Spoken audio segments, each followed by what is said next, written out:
There you are. I did the most important thing besides unmuting. I paid attention to hit record on top of my script here. Hello, I'm Denise Pettengill, board member of League of Women Voters, Lawrence Douglas County. Our Hot Topics program tonight is the future of our schools. Kristen Salmons, vice president of our local league, will be moderating tonight's discussion with me. Hot Topics is a monthly meeting related to League of Women Voters' nonpartisan mission of empowering voters, defending democracy. Civil conversation and open, respectful dialogue will move us toward common ground this evening. Personal attacks, intemperate speech won't be tolerated and will result in that participant being removed from the Zoom meeting. Please keep your microphones muted and use the chat functions to submit your questions or comments. I have some introductory slides. Let's see how it goes.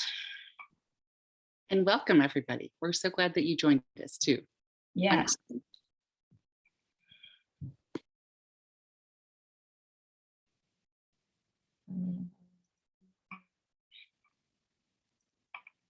Okay, ladies, help me with the how do I do full screen again? Hit the slideshow button. Ta-da. So there, we already went over this. Hot Topics, future of our schools. So here's just a bit of a background. Thank you very much, Shannon Kimball, for that great summary that you did at the board meeting. A lot of these points were drawn from that and the Lawrence Times article. So I appreciate that very much.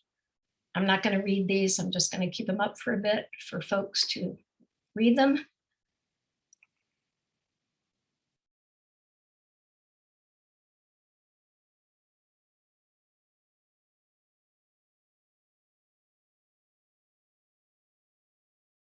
Ready for the next one?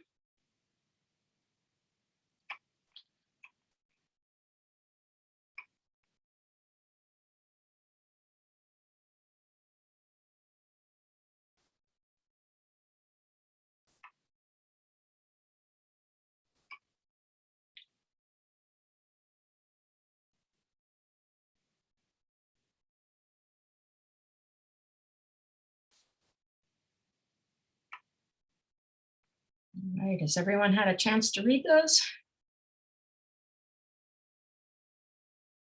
All right, stopping the share. So the format for tonight, I did put in the chat. This program will be recorded and will be on our website, lawrenceleague.com. We also have a resources post on our website for more background information. If you want for some more reading, I'm sure our panelists will have some more really wonderful resources to educate yourself on this issue. So our format, Alicia and Shannon with Save Our Schools 497 will present first for 10 minutes. Then Kelly and Kay from the board will follow with their 10 minutes. Then we'll take questions from the chat. So I'm going to give the briefest of introductions to our panelists so we can preserve our time. Kay Emerson is a USD 497 board member. In her first term, she's a USD 497 parent. Alicia Erickson is a parent to 2 elementary students at Woodlawn Elementary. She's the president of Save Our Schools 497. Shannon Bergquist, Broken Arrow PTA president and vice president of Save Our Schools 497. She's the parent of 2 Broken Arrow students. Kelly Jones, USD 497 board member since 2019. She is serving her second term on the board. She's also a USD 497 parent. So welcome panel, and Alicia and Shannon, you can go ahead and start. All right, thank you. I'm Alicia, as she said, and Shannon, you want to pop and say hi real quick so they can see who you are? Hi, I'm Shannon. I'm going to do a quick screen share and just talk a little bit about who we are and what we wanted to kind of present tonight. Can everyone see the Save Our Schools? Good? Okay. So we are asking all board members to vote no on proceeding with any school closures at this time. We want all school closures taken off the current budget proposals so that community can work with the board in finding solutions for a long-term goal of fiscal responsibility and stability. School closures are irreversible decisions that harm academics, attendance, social and emotional health of students. Closures harm teachers and staff satisfactions, which translates to lower teacher retention. Closures harm communities by lowering property value and increasing crime. We are a group of concerned parents, staff, and community members that believe the proposals to close schools are rushed, inequitable, fiscally unsound, and erodes community support in our public school system. We have 4 central concerns I'm going to summarize and highlight. The first of which, the school district has provided less than a month between the first time it publicly announced school closures and when the board will vote to move forward on proceeding with closing. This is a grossly inadequate time for such a monumentous decision. So we asked the board to develop a formalized process for school closures that includes more input from community stakeholders and more time for thoughtful decision-making. And we believe this requires a minimum of 12 months. Number 2, this plan is not equitable for our most marginalized students, many of whom have already been disproportionately affected by the pandemic. The burden of balancing a budget that has been unbalanced for most of a decade should not fall on the shoulders of the most marginalized community members. Number 3, not all cost savings options have been explored or presented. And similarly, the true costs of closing schools and busing students have not been fully presented. And number 4, closing schools will further erode community support in public schools. With the $92 million in bond renovations that the community will continue to pay on for the next 25 years, it's irresponsible to have some of these buildings sit empty. The community's trust will be hard to regain if another bond issue is proposed. For more details on that and some peer-reviewed articles sharing the history of that and the effects of this, I encourage you to check out our website, which is saveourschools497.org, or the League has many resources posted up. Now, I'd like to dive into a couple clarifications regarding some information that's kind of floating out there or that's been presented. The first one is in regards to enrollment. I skipped it. There's been a claim that there's been enrollment decline that is caused or that is an effect as to why we're here. Outside of the anomaly of the pandemic, we can see that enrollment has not had a significant decline. And additionally, RSP is a company that the district hired for around $14,500 just back in 2020. And they presented a collection of multiple data points, not just using birth rate as it was recently presented. And this report shows that growth at elementary age is anticipated at 3.4% through 2024 and 25. Similarly, potential enrollment loss from families relocating outside of USD 497 has not been factored into school closures. We did an informal survey. It was dated January 12th through the 26th. We got responses of about 250 households, and they answered the question, if students in your household currently attend or will attend a school that is closed or altered by the proposed plans, how likely are you to leave USD 497? And they ranked from 1 to 5. The students whose family responded either very likely or will absolutely leave totaled 326. This is an estimated minimal loss of 1.5 million in just the state aid, and it could possibly be up to 2.8 million in total state funding loss. And these figures do not include impacts on federal funding program levels. The ripple effects from these school closures reach far beyond the schools that are being affected and closed and alter students in all but 2 of the elementary schools in one of the scenarios. This picture is from the Lawrence Times article. This is an issue that affects all of Lawrence. Now I'd like to talk about the proposed versus actual savings seen. What is being presented as total numbers for school closures is ranging in the 1 to 2 million. All these totals presented by BPEC have included a reduction of 10 FTE, which is 10 full-time positions. These are being reduced and will happen regardless of school closures and have no connection to school closures. It's that 610,000 roughly that you see there. We believe that these must be in a separate line item to have truly transparent savings. Similarly, the custodial savings are only realized if the buildings sit empty, and that does have its own cause for concern if we have empty buildings. But if the buildings are repurposed in any way, such as the Montessori school that's been proposed, then these savings are not realized. These productions need to be a separate line item rather than lumped into the total savings. And you can see how that takes that down to the yellow part of the graph of what true savings are. Over the past 2 weeks, community members have walked these graphs, those graphs of cost savings do not account for transportation or busing. So that will be another cost effect eating into that pie. The district currently provides busing for only those students living outside of 2.5 miles or more. As you can see, the chart on the left is students currently outside of the 2.5 mile range. If Liberty, we just use the example of Liberty Elementary, the mega elementary school, all of these students will be within the 2.5 mile range, but further than a mile. Over the past 2 weeks, community members have walked from some of the proposed schools to where students would be relocated. Most of these walks came in close to roughly 2 miles, some a little under, and there were many hazards, and most took about 45 minutes, and that's with adult supervision, adult pace setting, and lots of help. You can see on these maps the many hazards these students will face, as well as the history of traffic accidents at some of the most dangerous intersections that students would encounter on their walks to the respective schools. If the district will acknowledge these hazards and commit to busing, then the new cost of transportation must be presented alongside any cost savings proposal in order to create a more accurate picture of potential savings and expenses. And next, I'd like to talk a little bit about some alternative proposals that we would like to see presented. We call on the board to direct the district to include alternative proposals and in particular, address the imbalance in district administrative positions over the past decade. On this slide, you can see for 8 of the past 10 years, the district has needed to draw from the contingency reserves, and that is the blue lines. And yet in that time, the district admin positions have increased, including an increase of 6.5 positions since just 2019, which is being pointed at as the inflection point for the decline in enrollment.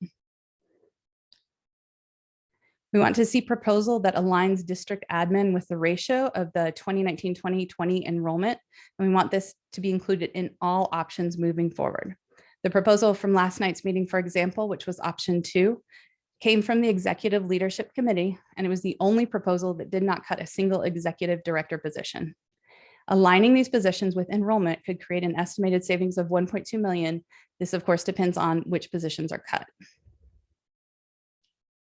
We also want to see a temporary freeze on district administrative salaries until the financial health of the district is more robust.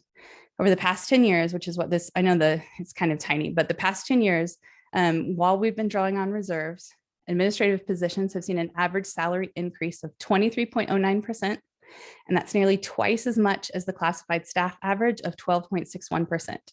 The administrative is the blue and classified is green. We strongly support raises for classified staff and teachers.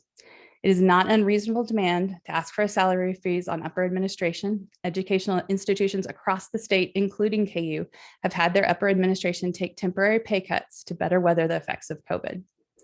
We also want to see a proposal that consolidates district admin and programs housed at the Educational Support Center and moves them into empty or underutilized buildings.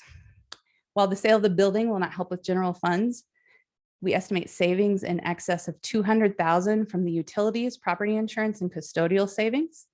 In addition, it eliminates wasted funds for similar costs on currently empty or underutilized buildings. This one, there was a last night at the, equity team, this was proposed. It's a survey where everyone can participate, and we'd like everyone in the community to participate. It's a chance for you to get your voices out there and also to vote and see what other people are saying and comments that other people are making. And I'd like to invite absolutely everybody. This Saturday, we're going to have a party. We're going to celebrate our schools, all of our schools. It's February 12th, this Saturday, 2:30 at South Park. It's on the gazebo side. This gives us a chance to celebrate, but also to connect and to converse from people all over town. We will have speakers, music, food truck, face paint, a Valentine's video booth to send a Valentine's to your board telling you how much you love your school. I hope to see a lot of you there. And I especially wanted to say, Kay and Kelly, I really hope to see you there too. In the end, the one thing I hope that we can all agree on is that we need more time. The board, community, and district deserve at least 1 year to make a well-reasoned and deliberate choices in regards to ever closing a school. We ask for reversible cuts to bridge the needs for this coming year, and then a detailed process arrived at by working with a cross-section of the community on how any future school closure proposals will proceed, and make sure they include at least a 12-month timeline. Studies show that learning loss starts when the announcement of school closures happens, not when the schools are actually closed. So we need to respect that and feel that the consideration of such a weighty decision deserves the time and respect of a reasonable timeline. And that's all I got. Thank you very much. And that was right at 10 minutes. Oh, phew, I practiced. Excuse me. Okay, on to our school board members. Kay, do you want to jump in or do you want me to jump in? Alicia, first of all, before I let Kay jump in, I just want to say that Kay called me last night and she said, Kelly, do you think I need to put together a PowerPoint? And I was like, no. So it's nice. It's nice that you all did. And I really appreciate all the information that you put together. So Kay, did you want to jump in or do you want me to? If you can, that'd be great. I'm, Remy, he's lovely. So just a moment. So Kay's Remy is 3, right, Kay? Yes, 3, 4, sorry, Remy, 4. So I will give her space to be a mother, and my children are teenagers, so they will be loud in a different way, but they are here and also making noise. So thank you all very much for having Kay and I also want to acknowledge there are a few other board members here. So Shannon Kimball is here, and Alicia, and Shannon, we might call like a phone a friend if we don't know the answer. If there's a question that comes up, we might ask Shannon to jump in so that folks can hear responses to questions. And I hope you will do the same. I saw a couple of your folks here as well, or a lot of your folks here. And then wanted to acknowledge, I saw Marcel Harmon, who is a former board member. Meryl, I think, is here. And I was remembering, who is also a League of Women Voter former president, I believe, Kristen, I think that's correct. And then also our friend GR Gordon Ross is here. So thank you to all the former board members that showed up, and just thinking about you all and your support is great. Our gratitude is big, and it is also quite big for all the folks at Save Our Neighborhood Schools, and the engagement that you all have centered our community around. It's been, in a time that's been otherwise disheartening, really lovely to see all of the passion around community schools and neighborhood schools and Lawrence Public Schools in general. And I'm grateful. Certainly, I wish it was not complicated by the budgetary circumstances that we are experiencing. But I just want to extend my gratitude to all of you who have been putting in the time and the hours. I think, Alicia, you sent me an email that said we have put in hours and hours and hours. And it is just very clear to me that you have done that. So thank you on behalf of your students and our other families. So I also want to thank the League for all of their help, and then just kind of move into, Kay and I had a chance to touch base last night, and our hope tonight is to be open to any questions that you all have. I don't want to talk for Kay, but I can say that on the board, Andrew Nussbaum is the educator. I think 15 years deep, and Kay and I are learners. Even though Kay's context is education and my context is education professionally, we are still people that are learning about the district. And so definitely open to any questions you have. If we don't know the answers, we will find someone who does. And then I wanted to tell you personally, I'm exhausted. It has been a rough couple of years. And my year as president really brought me to my knees. I said that at the League forum that you all held this last month has done that again. And there have been a couple of meetings where, not to make this about me, to just share my own personal experience, where I thought, gosh, I'm losing my temper faster than I expected. With people that I agreed with and people that I didn't agree with. So that's what it's like for me, who has a teenager. So I don't have little people in school right now. So I know for parents and educators who are experiencing this in a different way, that you also might also be a little short-tempered with the board. And I want to acknowledge that as a parent and as a board member, that I'm going to do my best to gain back your trust and to try to be a bit more patient as we move forward. And then just to acknowledge, just in general, the loss this community has experienced over the last 2 years. And so just to say that having these conversations right now are quite challenging. If I were doing frequently asked questions, so those, we're getting a lot of emails, hundreds of them, please keep sending them. I think that Marlene and Marcel can both, that resonates, I'm sure, with them, but I also want to acknowledge the bond in which we spent a lot of money on our buildings that we're now talking about potentially closing. And I agree with the community when they say that that is not the action that they expected from the board, and that we should be cautious and careful about that action. I want to extend my gratitude to Dr. Lewis, who is an expert in equity, who is a fine superintendent and a man who is passionate about our students. And I'm curious about his request that we consider consolidations of schools and what that means for our students, because I know that he is not someone who would do harm if he thought that were the case. I'm also someone who has spent the last decade and plus talking about saving neighborhood schools. I led the last initiative, and Alicia, there was a soundbite of me and Scott Morgan for a year of my children's life yelling on the Disney Channel. I'm not exactly sure why. So my evening tonight, I hope not to yell at you. I have a great deal of respect for Scott, so I'm going to control my temper in all regards. And then I just want to acknowledge my deep respect for the unions, both PAL and the LEA. I have spent my 4 years on the board on negotiations teams for a reason. And when I ran, this community asked me to increase wages, and why I'm open to and considering consolidation at all after someone who worked very hard to pass the last bond is because of that reason. To hear that Alicia's point about time resonates with me. And it's something that I've been thinking about. So I think I'm taking up too much time, and I'm going to let Kay go. I have other frequently asked questions that I'll get back to you on that tonight. That's awesome. Thanks, Kelly. So hi, everyone. I'm Kay Emerson, and I joined the board. Guess what? A whole month ago. That's right. A whole month ago. Talk about welcome to the board. So this experience has been interesting, very interesting. I came into the board knowing that, you know, the work that we have ahead. For me, you know, this is a community conversation. This is something in which collectively I feel is a decision that we can make as a community in community. So for me, when it comes to the things that I'm looking for, as I'm kind of looking at like the decisions and such, is that collective response. You know, as we were talking about, you know, there's a thought exchange out there, asking for input. That's great. I also think about, you know, being able to look at the different resources that are available. And I know it's challenging to stay up on the latest information.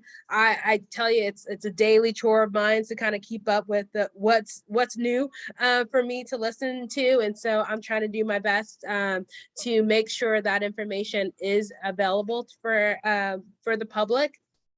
You know, outside of that, you know, I want to have a conversation. I want to have dialogue. We should be having dialogue. I think that there are specifics in this community, and time after time, it's okay that we have to stand up or show up, because, you know, not all of us can stand up, but show up and say that, you know, this is what we value, this is what we want. And I think that is very important to what Lawrence is about, you know, being able to say, that's great, but guess what? This is what we're wanting to do. But, you know, I think that there's going to be some great loss, like with any budget cuts. You know, when we go to a grocery store and you get up to the counter and there's just, you don't have enough money to pay for everything that's in your cart, you got to put things back. I know that's not what we're dealing with, so please don't take me out of context there. But in a way, it is. So I think that this conversation ahead is a community conversation, and my goal is to make sure that we have a seat at the table. And with that, I'll end.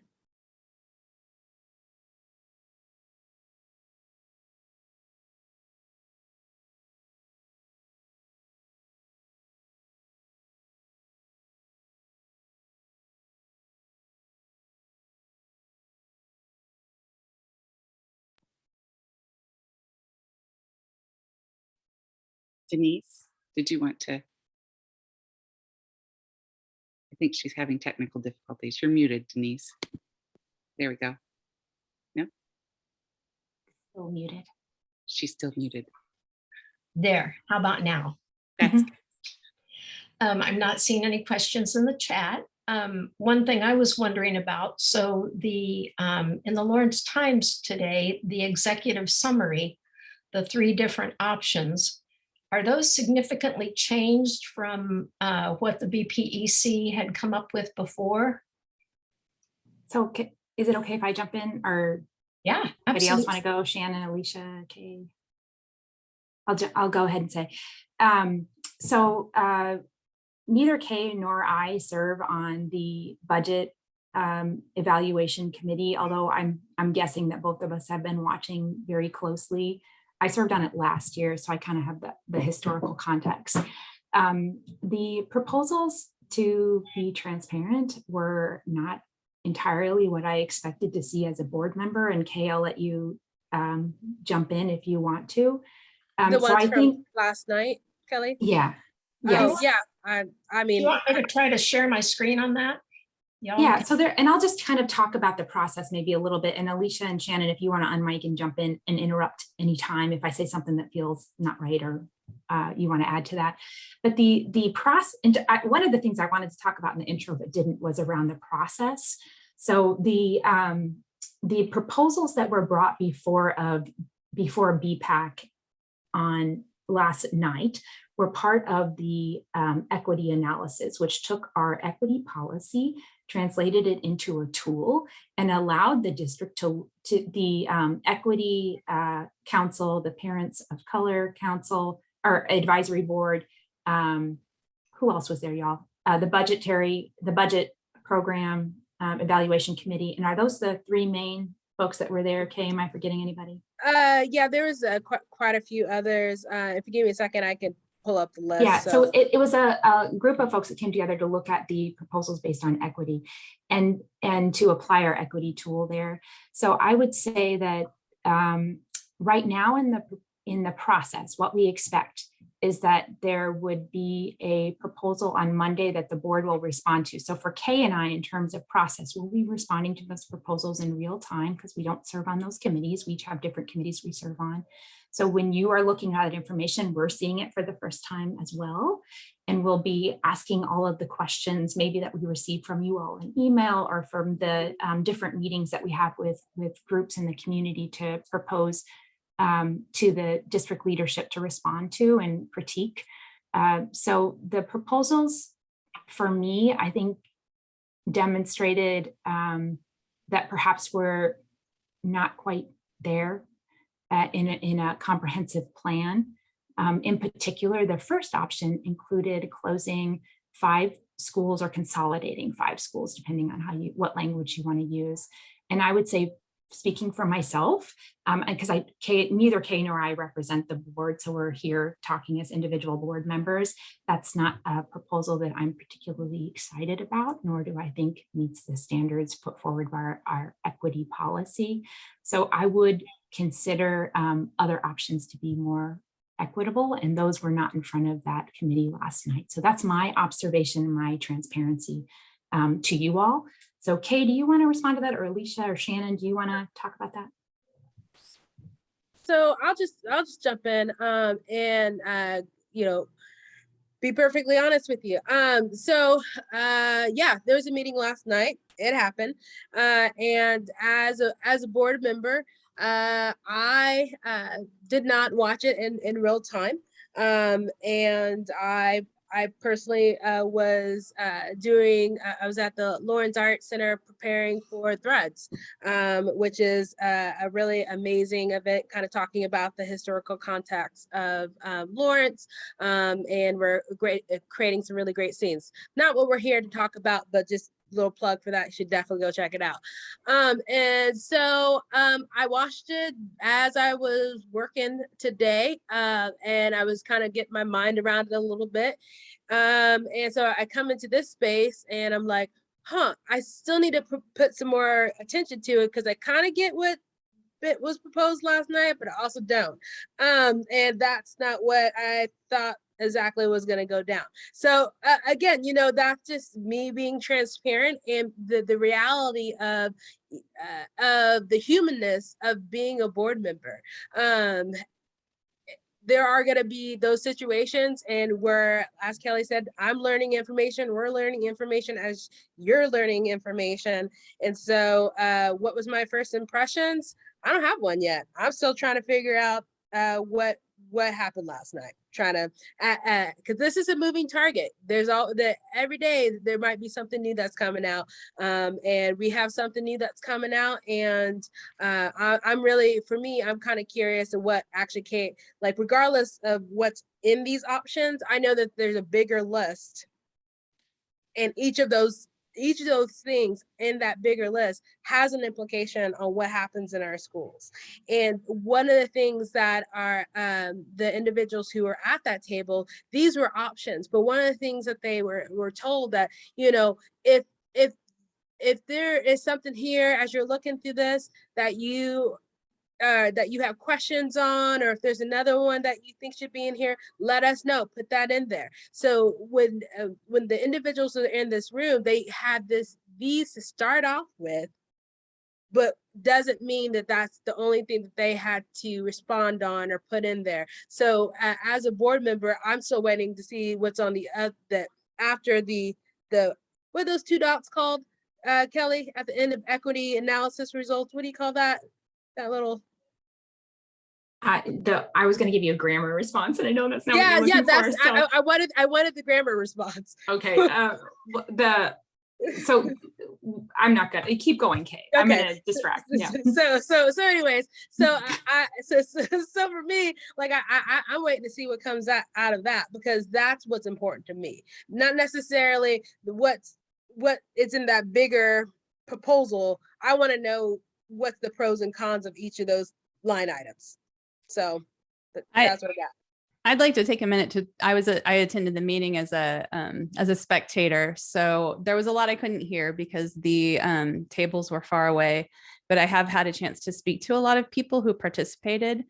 And there is a lot of rough feelings out in the community and how that proceeded.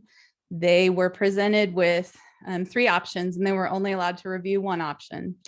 And these options, as we can see, as Denise or Kristen is scrolling through, these are dense.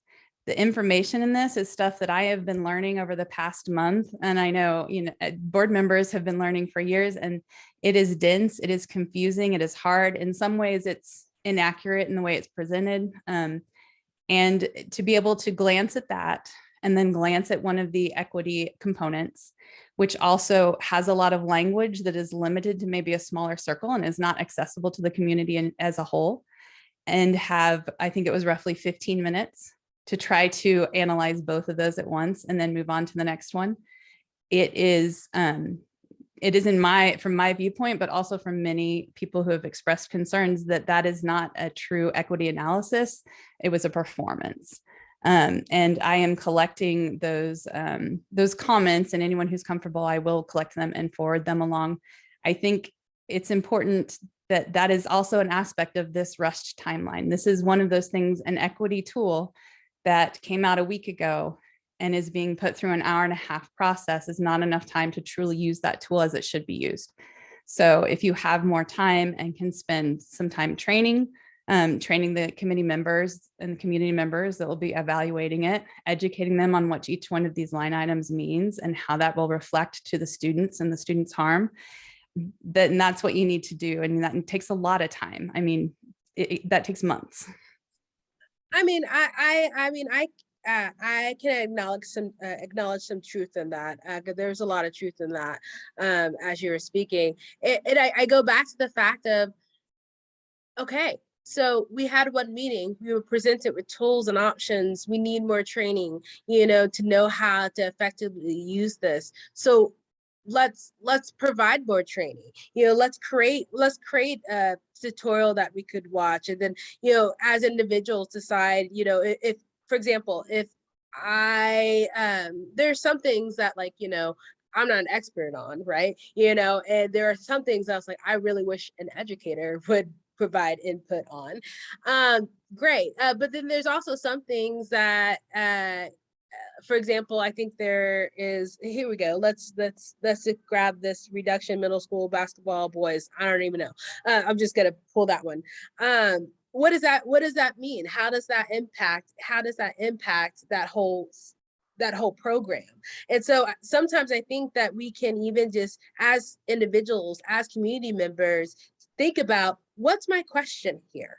What's the question? And then being able to collectively build out the questions that we have and see the trend on it.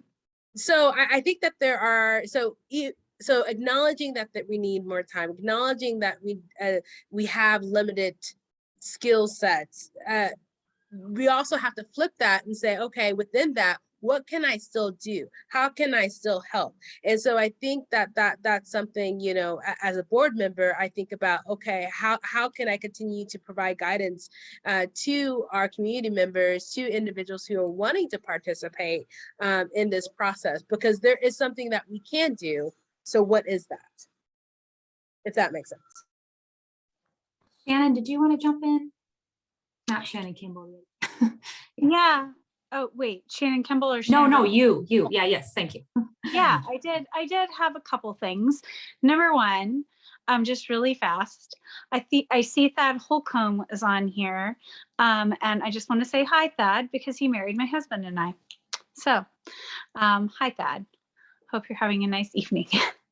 What I wanted to say was with regard to the equity tool. So I do work in a school and I have had some training in equity, as it were. And I do,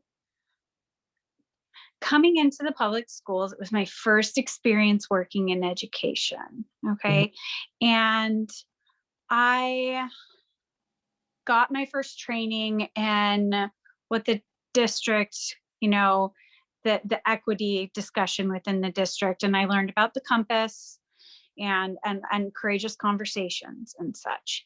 And it took me, even though I was engaged and I really wanted to learn it, and I reached out to other educators to explain it to me, it took me about a year to really wrap my mind around the concepts of all of that, just going through it in my daily work and all of that.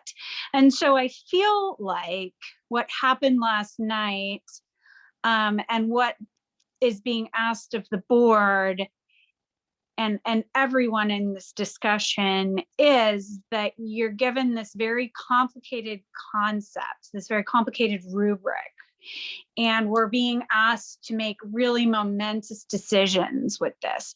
And the rubric itself, for me, I was looking at it as a district person and I was like, oh my gosh, this is really complicated, you know, and I understand a lot of it, but from what I understand from some people that were there, people who got to see this equity tool before and were trained in it, they said that they got for each there's four, I believe, constructs on the equity tool. Each construct, they got a full day training on. And then, you know, we're asking people to sit down and apply those constructs over a 15-minute period to something that's going to have generations of impact. So I think that is what I got out of last night. I also got, and I'm not sure, I mean, correct me if I'm wrong, but what I understood from last night was that there's 3 options that they've come up with from everything. And that those are the 3 options that they then put through the tool. And then the people, the input they got from these different committees on these options will then go before the board. And then the board basically gets to make a decision based on these 3 options and input given by the committee members. Now, is that correct? Or am I wrong? Kind of, but not quite.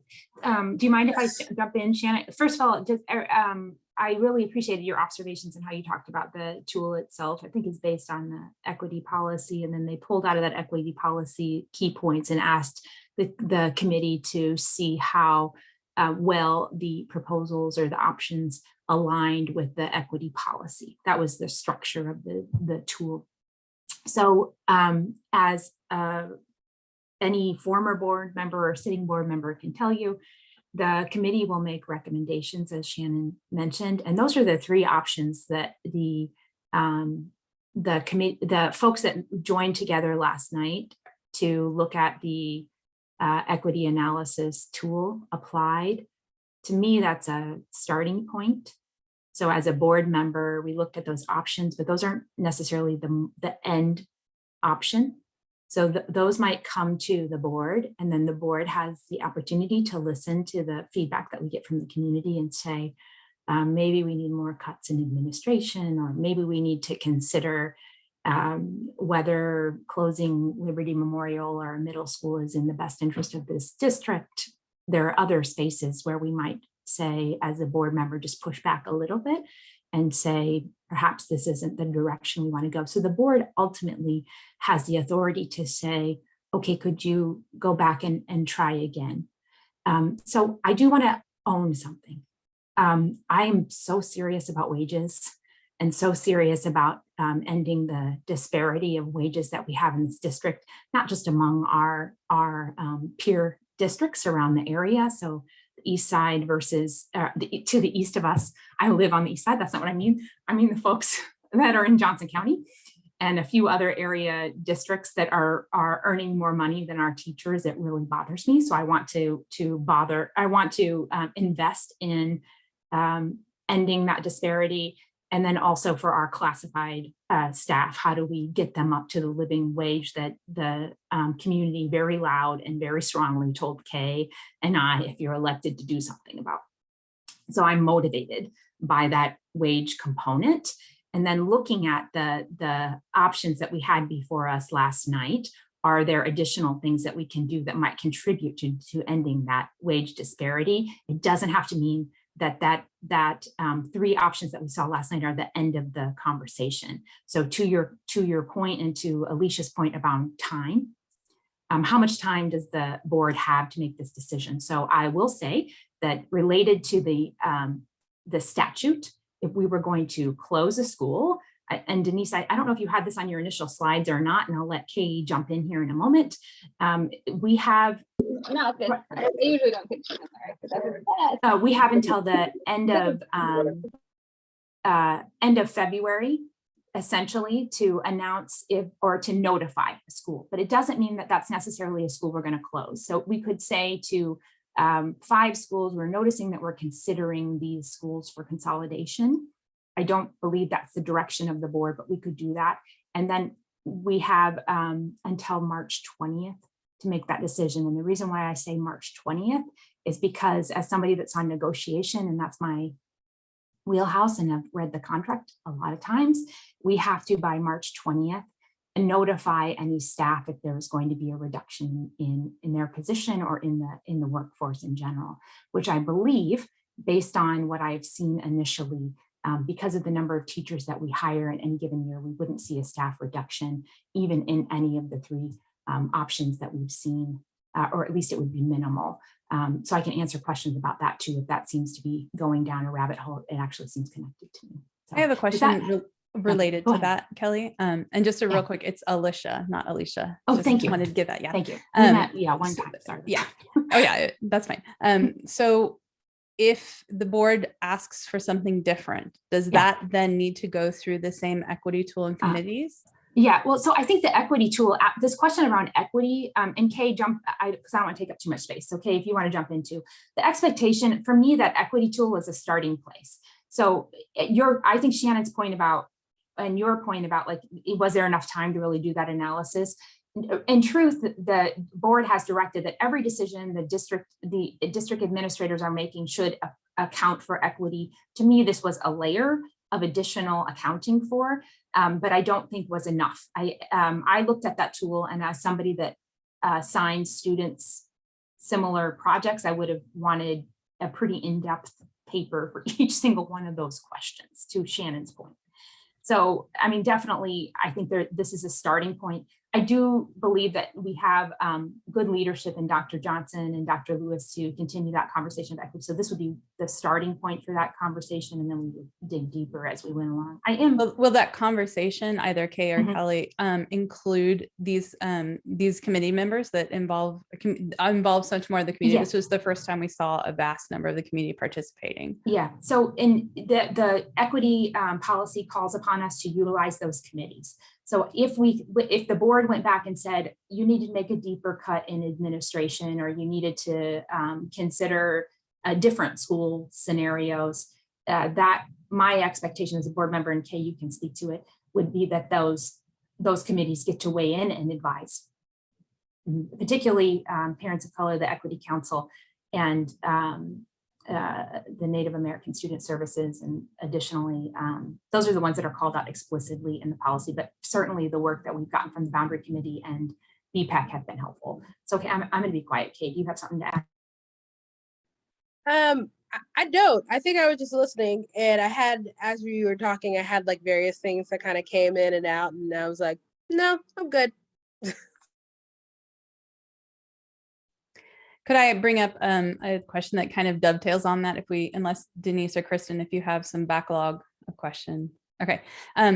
It kind of relates to this in a bit. So how are alternative proposals brought forth that the community member wants to be involved? Is that something that should be sent to all board members, be sent to district, be sent to BPEC? We have not found a formalized process for that, and we would like that to be clear to the community how to do that.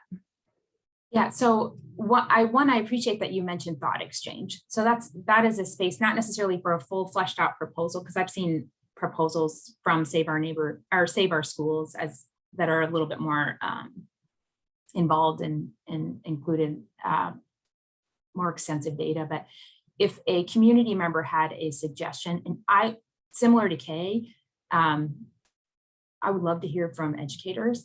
But if a community member had a proposal or a suggestion, they can certainly send it to the full board, and I will put the full board's email in the chat, or I'm going to ask my former colleague GR Gordon Ross to do that. But they can send it there, and we can then, if you don't know like exactly the correct person to send it to, like who's the finance director, who is the, does the superintendent need to see that? I do think that the board as a governing body can forward those proposals on to individuals in the district. In terms of a formalized policy outside of thought exchange is one space to share your kind of brief impressions of the initial proposals that are on the table. And then the more fleshed out proposals that you have, I definitely would, as a single board member, but additionally, I think my board colleagues would make sure that district administrators saw those. Yeah, the easiest way that I would answer this question is no, there's not a direct process, plain and simple. But I think that, the board has a role as being gatekeepers of information that comes in. So if you want to make sure that whatever proposal or suggestions that you have gets to the individuals who are going to be making decisions about this, I would tell you to email it to the full school board. And, as again, you can make a specific request in that, can you forward this on to X particular person? But no, there's not a specific process for that to be reviewed or how that's being reviewed. But I do know that, there's been a number of things that have came through and requests that have, I think even last night they were saying, this third option here was came off of several things that we've heard from collective feedback from the community. So again, we are in a space in where your voice is important. Then your thoughts, concerns, which ones you are in support of, because we've been hearing a lot about what people don't support. And if you talk to me, I'm like, okay, cool, but which one of these would you support? And if you're like, I don't know enough about this to know if I do support it, then tell me why. tell me what additional information that you need, because likely I'll need that information too. This is a collective process. And I said it before, we need help. And we can't assume that we can come up with this all by ourselves. And when I say we need help, that means we need you. So. If I could jump in just real quick. When Kelly was, you mentioned that you'd like to hear from teachers and from staff. And I do think that that is really important, because you are hearing a lot from parents. And I mean, I kind of wear two different hats. I work in a school and I have kids in a school. What I'll say is that the district could really help you with that. Conrad is often sending out these surveys, school climate surveys. I feel like they could very easily send out one to everyone in the district, all the staff. And I think that this is something that the board maybe should ask for. Send out a survey to the staff so that we can get a picture of where they're at. I want to know certain things that I already know from working in school, but I'd like to know, what are their thoughts? Are they okay with school closures? Do they think that's a good idea? Or would they rather take a pass on raises in order to not have schools closed? Now, I work at a school that's not really on the chopping block currently. I have personal teacher friends, those personal teacher friends, and again, this is just my personal friends, but they are saying things like, if schools close, and this is not their school, I'm going to need a mental health year. I would prefer to take the small amount of money that I would get in a raise, which is not going to be huge. It's going to be, you know, a raise, but it's not going to be enormous. And I would prefer to just let that go for a year to keep schools open. Now, maybe the people I'm talking to are an echo chamber, you know, and that's a possibility, you know. Just like it is with, you know, you're friends with people who have similar thoughts and feelings and goals and morals and everything, right? So it's possible I'm in an echo chamber. I would be interested to know, what do the teachers and the classified staff feel? Because I'll tell you what, I got all of a penny raise last year. And I'm due for a raise as a classified staff member. I am. But I would personally go without a raise in order for my children's school to stay open. Now, that's just me, and I can't decide for everyone else, you know, and I very much appreciate all of the work that PAL and the teachers union are doing. But I do think that it would be a great thing for the district to ask everyone, because we're asking the community, but morale is low in buildings, you know, especially the buildings that have been mentioned. But again, I work at one that isn't really at risk. And, you know, I had a staff member crying today, needing a hug because she was worried about what would happen with transfers if all these if Broken Arrow closed, for example, and a whole bunch of things shifted, right? What the district would probably have to do is put a freeze on transfers, because parents will be scrambling, right, to get their kids either to stay at their school or to get them into a more preferable school. And what does that look like? Does that mean all transfers will be revoked? I had 2 discussions about this, one with a parent and one with a teacher today. The parent asking, is my child's transfer going to get revoked? I don't know.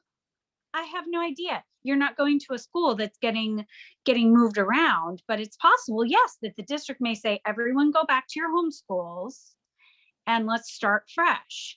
And, you know, the teacher was concerned because she saves $500 a month on DGC by having her kids in the school building with her.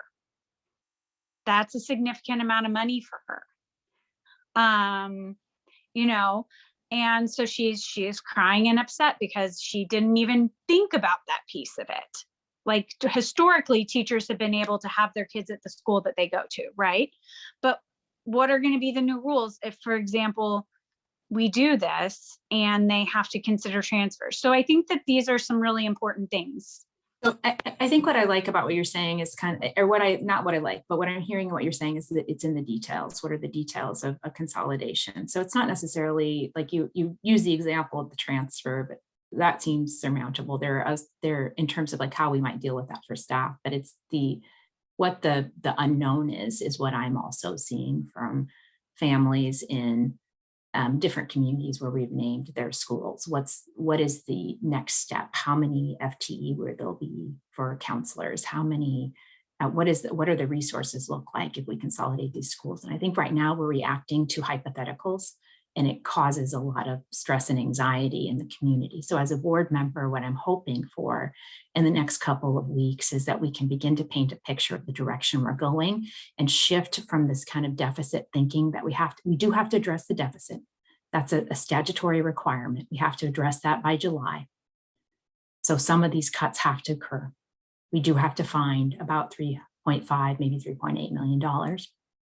But then the additional dollars that you see the district seeking is really to address wages and to respond to what we know is, an environment of inflation. But when we are doing those things and discussing out in the public to be as transparent as we can, the things that we're considering, it does have the response of creating additional anxiety, and particularly during a pandemic. I'm sensitive to that as a social worker. So that's what I was hearing while you were talking, Shannon. And as quickly as we can, I do think it's important to at least acknowledge, not just as an acknowledgement, but really move out of a hypothetical world and into something more concrete. So when you hear me say, these are the 3 options that were presented last night, but the board might look at something else, that's real. We might be looking at a different scenario than the 3 that you saw.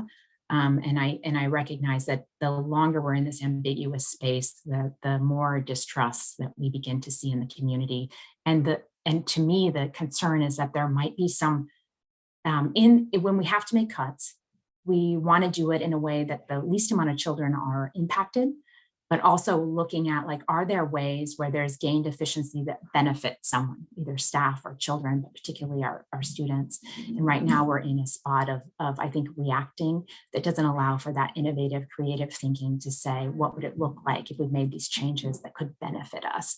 And I do think that creativity exists within our educational staff, and we need to tap into that. So what I would say on this, and sometimes when I am listening, I'm like, listen, Kay, don't respond. Don't try to respond. So I go back to saying, guys, people, there are other options on the table. There's not just school closures. Did you see them? How do we make these work? If it's not school closures and we have these other options, guess what? There's still loss in it, right? So what does that mean? If we, I think someone was like, are we closing buildings? Are we closing programs? Or, what, or, and versus how, that concept, there is creativity in some of these proposals that are on the table, but a lot of the focus has just been on these school closures, which that makes sense. It's important, really important, but there's other options on the table that we should be talking about, that we should be having dialogue about, that we should be saying, if it's not school closures and it's some of these other things, what does that mean? Mixed classrooms, does that work? Larger ratio, is that in all our buildings or just a few of our buildings? Is it every grade? Those are some of these other types of conversations that we need to be having during this time. And I'm not hearing it, so for me, as one of 7, I've heard what people have to say, all the school closures, know how I feel about it. Now I want to talk about some of these other things too. But I need people to start having that dialogue with us. So that's what I would say on this. If I could say real quick, oh, sorry, Kristen, were you going to say something? I was just going to say, we are just a few minutes past 8. I don't want to stop the discussion because I think this is a great discussion. And this is kind of the forum that you're talking about, getting feedback that you all are wanting. So if everybody is good with continuing the discussion, we're good with staying longer. All of our panelists okay with it? Okay. Thank you. Kay, I just wanted to speak to what you said right there. I absolutely agree. We have a lot of people who want to engage in the alternative discussions, but when your space of safety, when your local neighborhood school, when your children are upset and all that's threatened, that takes the emotional energy and that takes the focus and all the brain power. So once we can if we can know that that is off the table and we are focusing on other options, that's when all of this amazing momentum that has come out of just a month of so many community members coming together, working hard, putting in hours, trying to find any possible solution. That's when all of that can shift to the alternatives to find a solution for a year. And then within that year, ideally find a solution that lasts for a long time. And if I, Go ahead. go ahead, Kelly. No, I'd rather hear you. Go ahead. I was just going to say real quick, the other thing that I really wanted to share this evening, that I keep coming back to when I'm thinking about all of this is that, I mean, it has been hard to pick up all of this on top of working full time and have momentum and learn, because this is a whole lot of information, like Kay's saying, it's like, it's all trying to cram it all into my brain. But I'm learning a lot and I'm loving it. And one of the things that I'm really loving is being able to realize that Lawrence has such a spirit of, there's so much love for the schools, for USD 497, but specifically for our public schools here in Lawrence. And I really got to see that the other weekend. I decided that I really wanted to make our Save Our School signs visible. And since I live over by Broken Arrow, I thought, well, what better way to do it than to have a bunch on Louisiana Street? And so I went door to door and I just knocked on people's doors and asked them if they'd be willing to put a free sign in their yard. And I had 20 signs and I handed out 19 of those signs for people to put up. I had 2 people that I knocked on the doors and they were flat out like, no, I'm not interested. No, thank you. Don't care, 2 people that I spoke with were unknown. Both of them took a sign, and I spoke with both of them briefly. And one of those families afterwards, an older couple that lives across from LHS, I drove by and they had put up their sign. And I think that this speaks not so much about support of our SOS movement. Okay, that's not what I'm talking about here. But what I think is really cool about this is that this is such just a slice of Lawrence. It was random people. It was older folks. There were people who didn't have kids. There were people with babies, with toddlers. There were people with that I knocked on the door and I'm like, hey, I had you in garden club. Hey, your kid's in kindergarten, but it was such a slice. It was just such a random picture of Lawrence. And there was so much support for our schools. And so I think that as the school board should take from that is that there is so much support in Lawrence for our schools. And you should feel really good about that. I know that it feels like a lot right now, but I thought that was just so cool. And it gave me so much energy because it was such a wonderful thing to experience, so that I wanted to share that tonight for sure. I really appreciate hearing that. And I'll respond from this perspective. So there's never been a doubt in my mind, not one day, that Lorenzians are invested in public education. And you see that in the response to the bond that we had in 2013 as an example. So we had an approval, a rate that was pretty extraordinary. And as people from the league who follow elections, I think they would agree with me, that was a really good turnout and a pretty good support from our community in terms of the results. The issue really isn't what happens in Lawrence. The issue is what happens in Topeka. So we are still at 2009 rates for per pupil funding. And the reason why we're talking about our neighborhood schools every decade for the last 4, as KT Walsh mentioned a few weeks ago at our board meeting, is because the cost of running those neighborhood schools when you only have 180 to 200 children is around $6,000 per pupil. And from Topeka, we're getting around $4,500. So those numbers are not exact. There's a little bit more we get from Topeka, and there can be a range in terms of the cost per pupil at the individual schools we're talking about, but that's before we apply title funding. So once you apply title funding, the cost at a school like New York Elementary, which is 6 blocks away from me and which I love with every bit of my being, and that I want to exist for all eternity in Lawrence, is still around, we are investing around $10,000 per pupil. So the question for me, when I ask myself, like, is this doing the thing that we presume it's doing? After 25 years in social services, one of the things that I've learned is all of my presumptions, all my bias, all the things that I think are right and that are absolutely the exact way to operate and are having the outcomes that I expect them to have in terms of students' educational experience, I have to examine.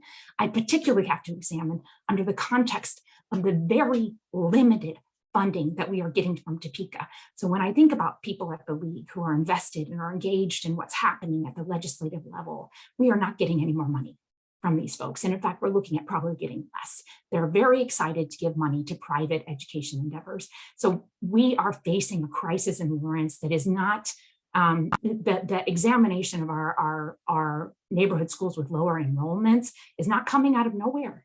We have to, as a board, make a decision about how do we proceed when our reserve funding is $850,000. Marlene, Merrill, when you and I were having this debate 12 years ago, you had about 8 in your reserves, and we thought that was not very much, because you'll remember 10 years before that, there were about $20 million in reserves. So what I'm dealing with as a board member, when I was asking Marlene to meet me in my kitchen, it's different. We're in a different place, Lawrence. I want every single one of these buildings, every single one of them to stay. But I need to ask myself, out of good fidelity to this community and to the kids that are in them, are all the things that we presume about them true? So and then we have that's to when, analyze that. So that's when I say, okay, awesome or not awesome. There's a list. In that list, there are proposals, there are scenarios. If not schools, then what? Tell me, tell us. If not schools, then what instead? If it's not on the list, throw it in there. What can you lose? Okay. I think nothing, actually. In fact, I think you could add that plus. I mean, that's the issue, really, is how do we address it? And how do we make sure that we're doing best by our kids? There's a question that is in the chat, and the chat is long and deep right here, you guys. One of them is, what shifted from having to make a decision in mid-February to now it's end of March? And where did that come from? And what is the number that we're having to actually make a decision on? Yeah. So right now? that actually hasn't shifted. That's always been the same. So the statute around giving notice to schools that we would consider for closure, that's a state statute. And the requirement to do just to notice, to say we're considering this school for closure, has to happen by around February 20th. I don't have the exact date in front of me. So we would just notice. We would say, like, here is the date that here are the buildings that we think we might be considering for closure. And this year we might say we're pausing. There are no buildings we're considering, or we might say we're looking at, a couple buildings. That's the only decision we have to make by the 21st. There's no additional decisions that have to be made beyond that. The reason I said March 20th, that didn't change. That's because I'm on the negotiations committee and committed to the LEA and to PAL CWA. Our master contracts dictate that we need to give notice if we're going to reduce the number of FTE or there's going to be a workforce reduction by March 20th.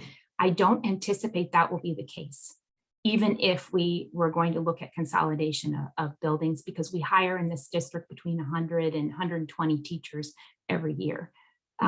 So even if we look at those options where we see a reduction in FTE, if we consolidated buildings, which is speculation, because I don't know right now that there's board support for that, but if there were, then that would need to happen by March 20th because of our commitment to our union.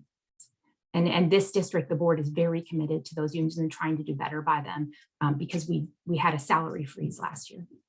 Okay. Another, what plan does the district have to support students in terms of increased educational loss and emotional needs when their schools close? In December, the United States Surgeon General issued an advisory on the youth mental health crisis further exposed by the COVID-19 pandemic. And this studies have also shown that closing neighborhood schools causes emotional distress, periods of mourning, and learning loss for students and their families. Compounding the trauma of the pandemic, especially on SES students, our students need a solid framework and wraparound support, both emotionally and educationally. I would like to let Shannon take that, but I want to add one addition to that. And what does that cost? Because I have heard several times thrown out, we'll put in support staff, we'll put in counselors. Then we want to see those numbers against the cost savings if that is one of the considerations. Now I'd like Shannon to take it. I don't necessarily have an answer for that because I do not think that the district has an answer yet for that. And Kelly and Kay can yes or no at me, but I mean, and until we're for sure that something's going to happen, it's unlikely that they have a full framework ready to roll as to what that looks like. What I would like to speak to is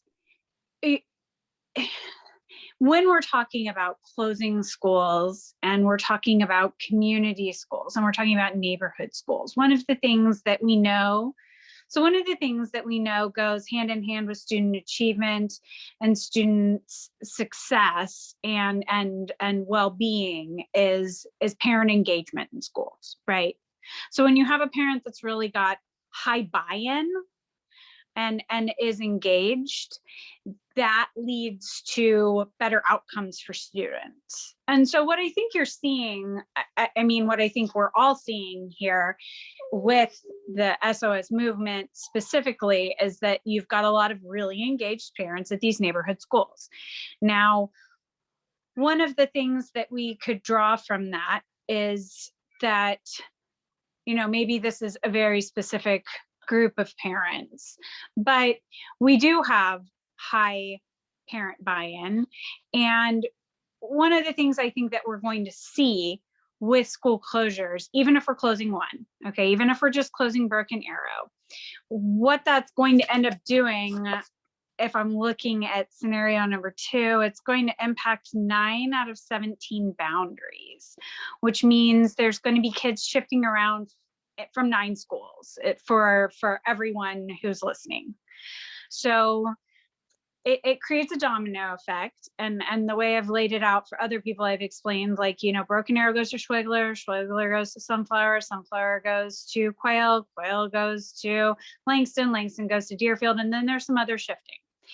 And what happens when this occurs is that you have, again, this period of mourning, because I mean, there isn't only going to be mourning from Broken Arrow, there's going to be mourning from the parents who have to leave the schools that they attend, right?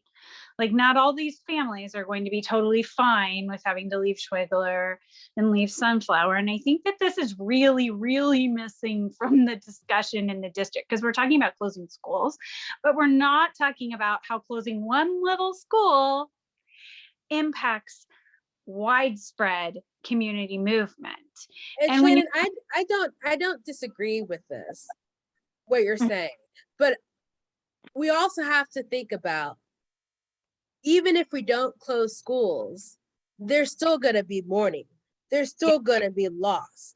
So we also, at the same time, concurrently, need to be talking about that too, you know? And so I say this because the volume of information around what we lose when we're talking about closures of school, it's a plentiful, like, it's so much information that's been provided on the case of what happens if we close a school, but there's hardly any information about the loss surrounding the other side. And I just go back to the fact of the matter is, it could be like, I don't know, March or April or whenever it is, and we say, okay, potentially no closure of schools or something, but then now we have to deal with, as a community, all the loss around everything else, and we're not talking about it. We're not having that conversation. We're not preparing ourselves for both.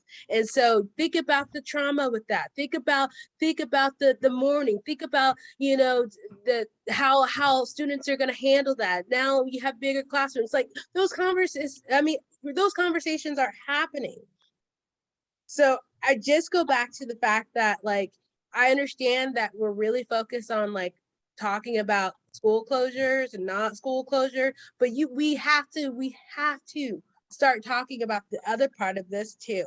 Because if not, then not only are we wasting time, but we're also not dealing with the mourning that comes with the other side of this. Marlene says, if you don't close schools and initiate other personnel changes, has the district or board done an analysis on what exactly the impact on students would be? Yeah, that's actually a really good question, Marlene, because you're correct. We have to do the 3.8 million cuts. So if we don't close schools, we have to cut programming and staff somewhere. And then the last night we saw the beginning of the discussion of what looks like those options that were presented last night, 1, 2, and 3, did include a third option that didn't have any school closure. I would say I'm not satisfied with the options yet, and there's still deeper work to do and a deeper dive to do around what those alternative plans would be, what are the other cuts we would make, because at the heart of what you're saying is we got to cut something. And so what are the consequences of those other cuts if we don't consolidate schools? And to be honest, we have deeper work to do to make determinations around what are the unintended consequences of those cuts. None of the cuts that were put before us, maybe save one. There was one that I thought was quite innovative and might equal class size across the district that could be maybe a silver lining. But for the most part, we're looking at cuts in programming and cuts in other initiatives and work that we want to see as it relates to the other end of our equity work. So the other end of what we're doing to create opportunities for students, there's going to be loss. I'd like to interject and point out that there absolutely is going to be loss and there will be pain felt. Some of that loss is reversible, especially if we look ahead. We're operating right now on an anomaly of a drop in students because of COVID.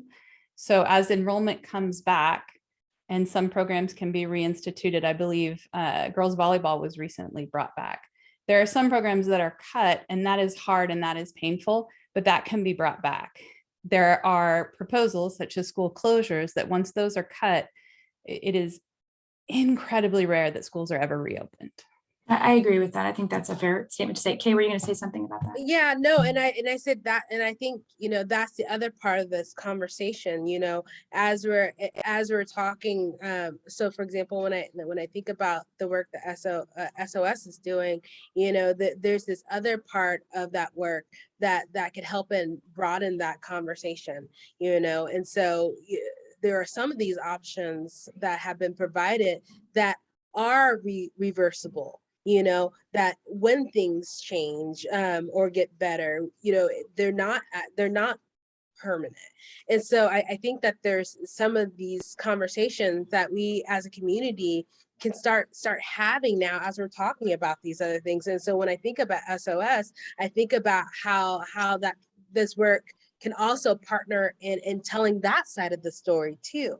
And so, I really appreciate, hearing the passion and seeing all the mobilizing around not close our schools. But it would be beautiful to also see, in a way, some of this champion of these options that could potentially be turned back once. So that's some of the things I would say. So there are a couple of good things here in the chat, Kay. That's a good segue. One is Katie Morse says a 10% cut to district administration salaries above $110,000 would cover 13 programs in option 3. Why isn't this being discussed? let me also say, Michelle Hyman says, do we have a cost savings number for doing a 9 and 10 high school and an 11, 12 high school? In my mind, I see savings, only one varsity team and one JV team. Classes with small enrollment would also be able to be combined. I think that there would have to be additional savings, and I think that they could be considerable. So there's a couple right there. And there also in the chat, you all, several people have volunteered to assist in different ways. So to look back through the chat will, I think, be very helpful.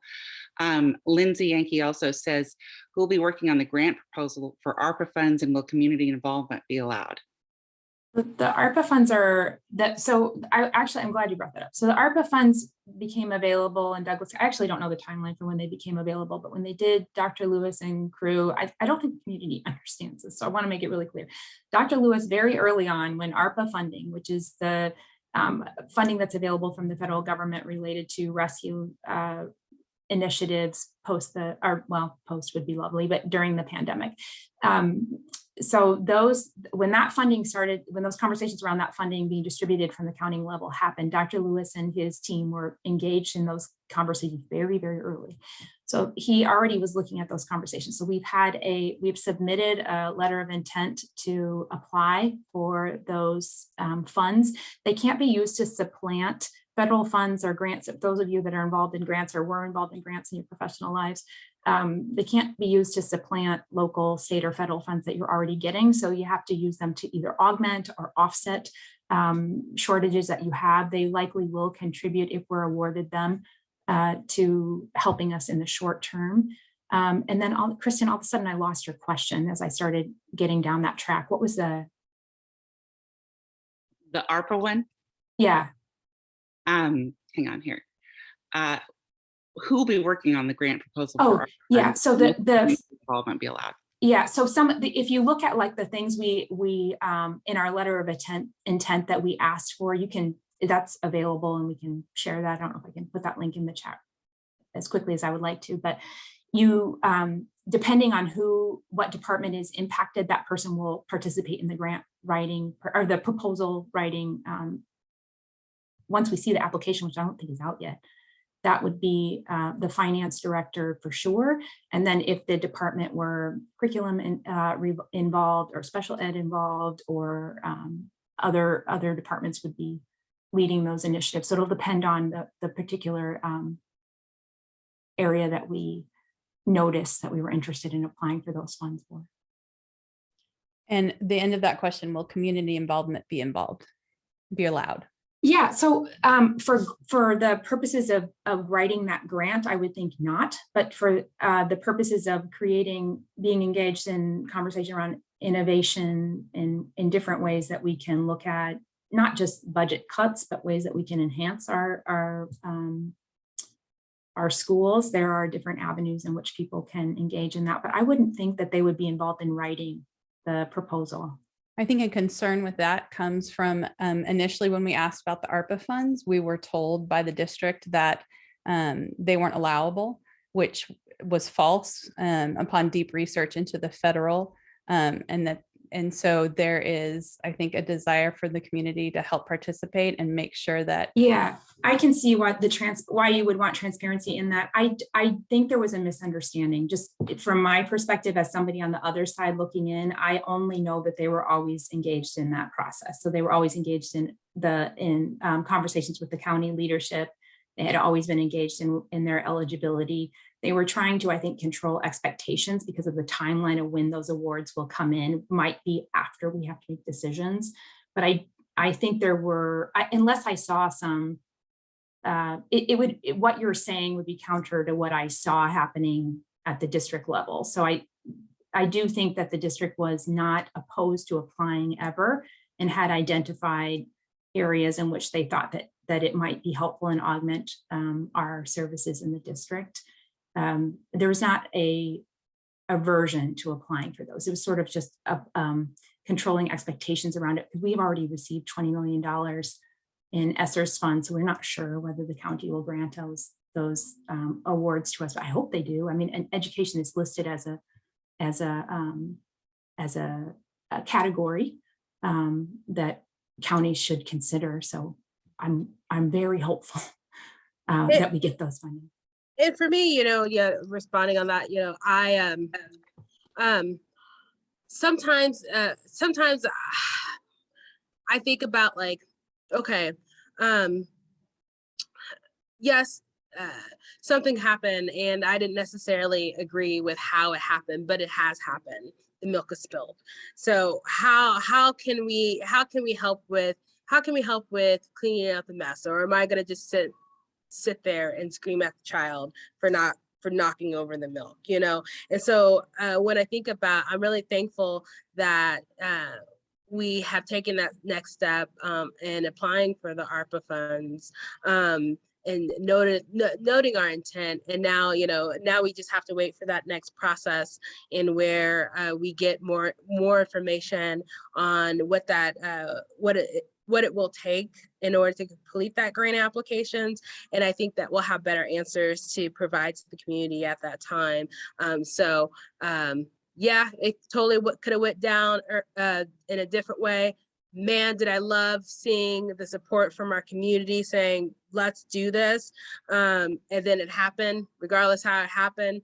Now we have to wait till that next stage. So, and at that point, I'm going to do my best to make sure that the community has the information they may need in order to be able to get involved as there's opportunity. So that's what I would say on that. So the loss of students during the pandemic doesn't seem to be, Susie Johannes says, the loss of students during the pandemic doesn't seem to be unique to Lawrence. It looks like between 2019 and 2020, and then 2021, the state of Kansas lost almost 10,000 students, resulting in a loss of funding for multiple schools. I want to know if there would be support from the board to submit an application for Spark funds to offset the impact of the pandemic and stabilize schools. So that hasn't been, Kay, do you want to respond?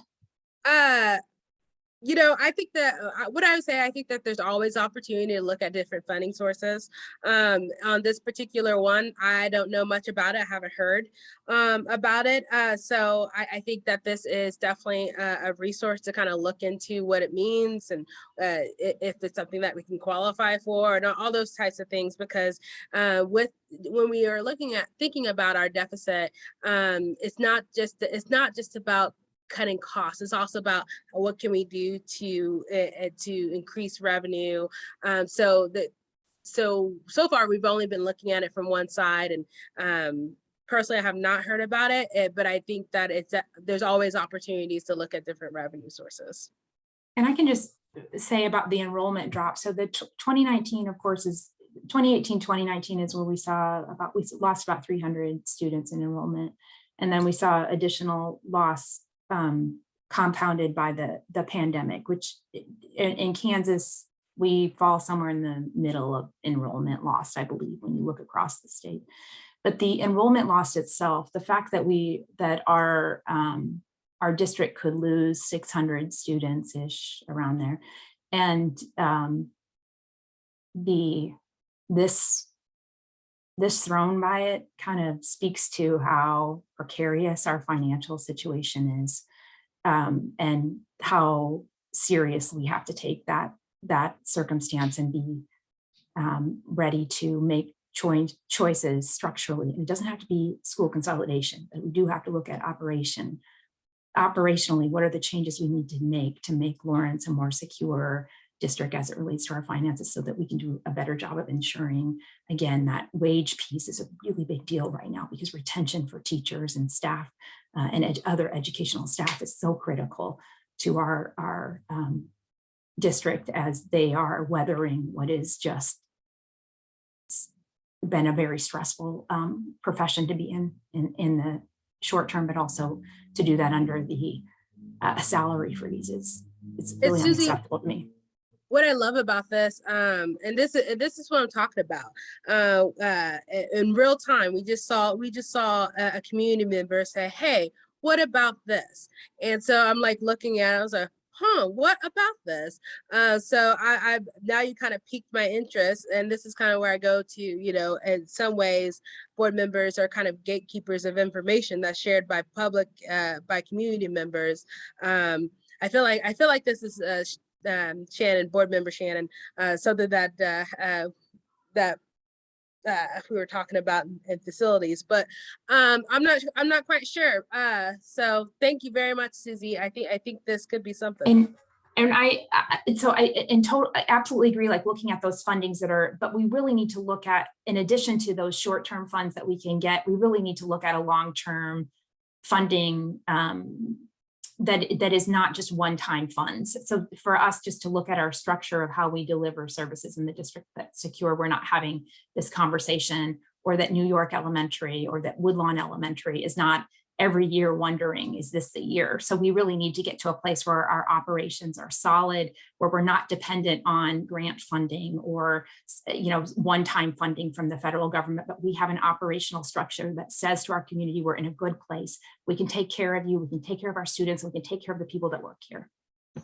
And on that, I just real quick, I absolutely agree with you that on that, Kelly. And I think that process to get there is a longer term process. And so that's why a lot of these, some call them Band-Aids, but I like the term a bridge instead, gives that time and opportunity. And I think for that process to be successful, it needs to involve outside third party evaluations and audits. Sorry, Kay. No, you're good. I would just like, and by the way, if you care about education and what's going on in Topeka, there is some very interesting things coming out of our state legislature this week that there will be hearings on next week. And we would definitely love for individuals who would love to, and I was like, someone else could probably speak to the different Senate bills. But it is definitely going to have an impact if it goes through on our schools and the time commitments that we have just to provide instructional services. But there are opportunities to get involved, write testimonies next week at the Capitol. So if someone else have more information about that, that would be great. What's going on at the Capitol is going fast and furious. There's so much right now. But yes, thank you for that segue. We are at over an hour and a half now, and I think this has been an amazing discussion. Yes, I don't have the bill numbers in front of me. Anybody else? Shannon, will you put the link to KASB in the, thank you. Anyway, a couple of the things that are coming through the legislature are potentially allowing parents to put students in any district that they want to without needing approval.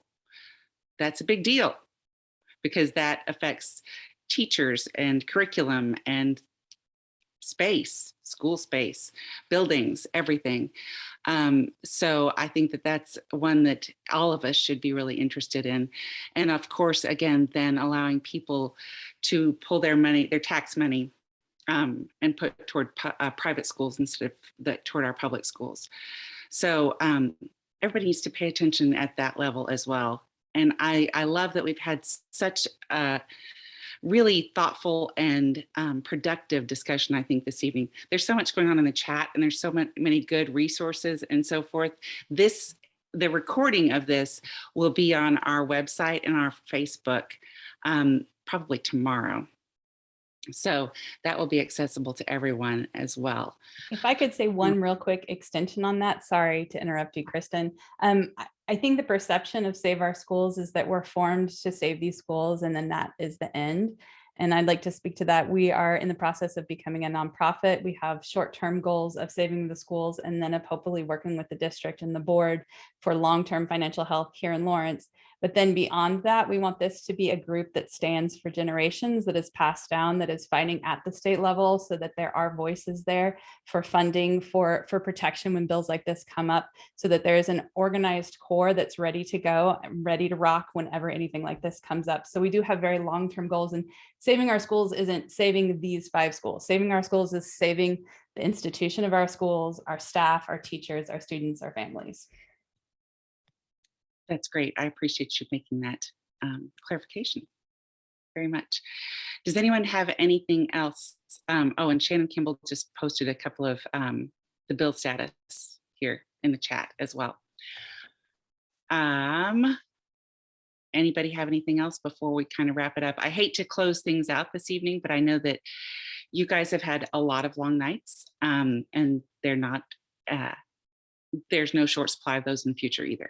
So I appreciate I just you. want to take a moment, Kristen, and just say, you know, I definitely appreciate this opportunity to be here this evening, to have this conversation. And if you don't take anything else away from anything I said, it would probably just be this. You know, you are part of this process. You know, whether if it's concern, a question, a suggestion, recommendation, you know, please reach out. This work should not be done in silos, and we really need community input. So I hope that you stay engaged. Thank you. All right. Thank you all. And we will stay in touch and stay engaged. So thanks very much. You guys have a great evening. Appreciate you all being here. Thanks. Thank you all very much. Bye-bye.